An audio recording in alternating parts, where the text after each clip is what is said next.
Hey, what's going on, ladies and gentlemen? My name is Rayge, and we are back today to break down Hank Pym and his introduction into Marvel Strike Force now that he is finally available in the game. So keep in mind, this is the second newest character here, part of the Illuminati team, following Captain Britain. With him, he's probably going to be the viable option if you want to form this 5-piece team without, obviously, Captain Britain, with him being paywalled. Now, what we're going to be doing today, guys, is we're going to be popping open some power cores that we've saved up. We're going to be taking a look at the red stars as well, and finally breaking down his kit and full review of what his kit's going to be like. Last time we were able to actually unlock Black Panther Shuri actually with some RNG with the power core orbs. Not sure if we're going to have that kind of same luck today, but you'll see with him. There is going to be an upcoming event that's going to likely feature his unlock, so something to be mindful of too.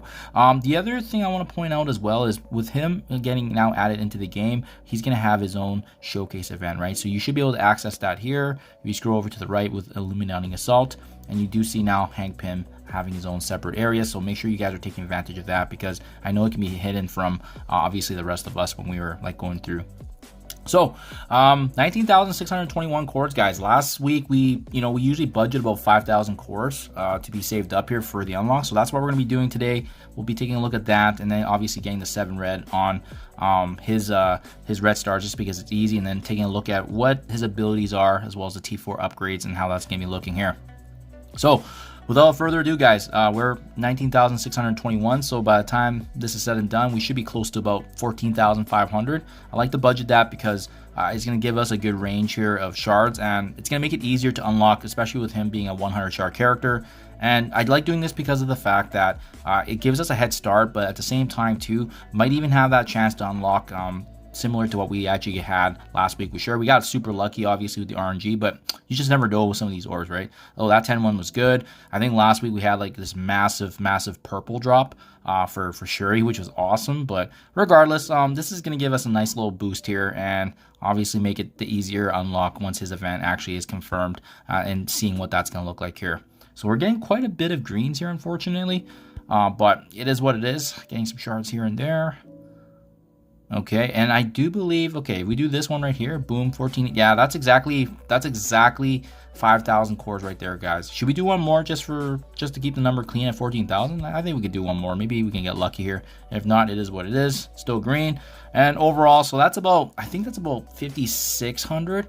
Close to 54 or 5,600 power cores, and we were able to get half his unlock here, so 56 shards there, as you can see, right? It saves up quite a bit. You basically need almost 10,000 power cores for a character unlock, and we got super lucky with Shuri's event last week, but it is what it is. We're gonna wait to see what the rest of that looks like here. So let's pivot now over to the red stars, because I like just getting the immediate red star 7 here. It's pretty easy because of the fact that it's already unlocked, and always double check that obviously Hank Pym is gonna be featured. What's nice about him is he's gonna have a lot of, oh boom, just first try. That's awesome. Okay, that's good stuff there. Okay, and now we just need to look into his overall kit. So here you have him right there. Boom. Okay, Pym Punch is his basic ability, so he's going to be attacking the primary target for 90% damage, burying himself for and hero allies as well for 15% of his max HP. So it's nice because you can work with a lot of different characters on the team, and as well, there's also a chance to gain an assist from the random Illuminati ally. So this is where he's going to be getting value. As you level this ability up, as you can see here, there's a chance increase from the assist, and he's always going to guarantee the assist at level 5. And then finally, if you are going to T4 this, he's going to be getting an assisted attack from a hero ally. I think this is really good if you're planning to use him outside of Cosmic Crucible, because he's going to get value to be slotted in as a plug and play character. Definitely a strong upgrade for the basic, but let's take a look at what other upgrades we can do before this, because this is more of a luxury T4. Special ability is called Ant March, essentially attacking primary target for piercing damage. In addition to that, he also does clear vulnerable from himself and all hero allies. It's a very unique effect that he's going to have. He's also going to be healing himself and all hero allies. Once again, that broad, generous tag there for 20% of his max HP. Having him, bigger the better, because of the fact that obviously he's going to be healing the rest of the team. He can also increase that barrier here, additional damage on the bonus attacks, additional healing as you level us up. What I really like is at level 6, he's going to be applying 2 turns of safeguard to himself and Illuminati allies. And then finally with the T4 here, he also flips all the negatives to pauses on himself. So a cleanse, and in addition to a safeguard to 2 full turns. This is an absolute must-have upgrade. And what I love about this is that this is just also applies outside of Cosmic Crucible. So he's gonna have value even beyond that game mode. He's gonna be a really strong standalone character for plug and play value. Hank Pym is his ultimate ability. He's going to be attacking all enemies for 100% damage in addition to applying a slow. In Crucible, he does actually gain additional focus per hero ally. So if you guys have him on lower stars level and you're not using him in Crucible, you may want to consider using a skirmish or ISO-8, but otherwise he's not going to have that issue in Cosmic Crucible. This attack's also unavoidable and it can be blocked or counterattacked. As you level this ability up, it's similar to the special. There's also a heal mechanic actually involved here. In addition to that, the offense down is going to be applied. He also clears immunity from all enemies in addition to a slow and offense down for 2 full turns. And then finally, what's going to hurt the most is in Crucible, he's also going to be inflicting trauma. I really like this extra additional damage here, but as well, that trauma is going to make sure those debuffs stick. And he's already landing a bunch of stuff on them. Slow, offense down, and then clearing the immunities. A great all-around ultimate ability to say the least.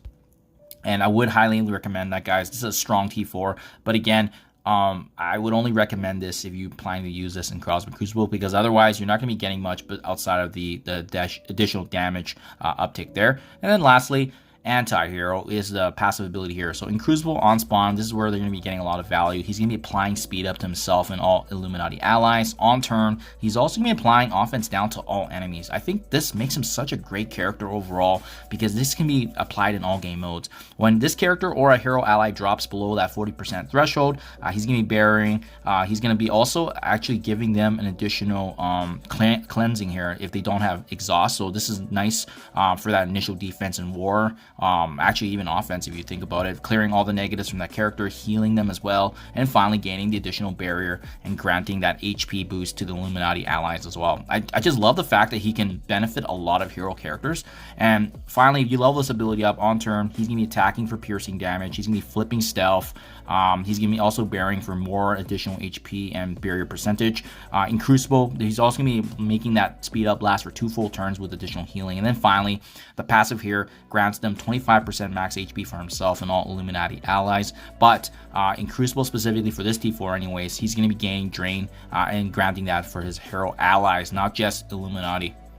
So really liking the plug and play value of him, because I think to prioritize here, the ultimate and the passive is really going to shine more so for Cosmic Crucible. I would start with the special hands down because of the fact that this is going to be huge for just flipping everything and the additional damage obviously, but the ultimate and passive, you may want to consider that if you're not bringing this character into Cosmic Crucible. And then finally, like I said earlier, the basic is a luxury to gain that assist, but I definitely would look at this at the very end. So ISO-8 wise, guys, there's a lot of things you can do in terms of his synergy, but with him being more so a support character, he's not going to have a focus issue in Crucible, so you don't need to worry about him being a skirmisher. I think if you're using him outside of Cosmic Crucible, you might need to skirmish on him, especially if you have those lower stars. So for example, if we don't have the Crucible bonuses for the legendary trials that we require him, you may want to consider adding the skirmisher. Otherwise, he can do a lot of things. I think a raider is a good one because he's going to be applying vulnerable in that sense, because applying the additional opportunities for striker. You can also potentially put him in as a striker as well if you just want him to be gaining the assisted attacks right from the allies and the heroes. So he's going to be kind of rewinding that every time. Definitely some opportunities. Personally, for myself, I think a strong one is going to be a raider that I can see potentially, and then I can pivot where needed depending on who the strikers are for obviously the Illuminati team. So that's it for now, guys. So thank you for your time as always. Good luck in your guys' Red Star Orbs as well as the Power Cores if you guys are planning to open some. And I'll catch you guys in the next one.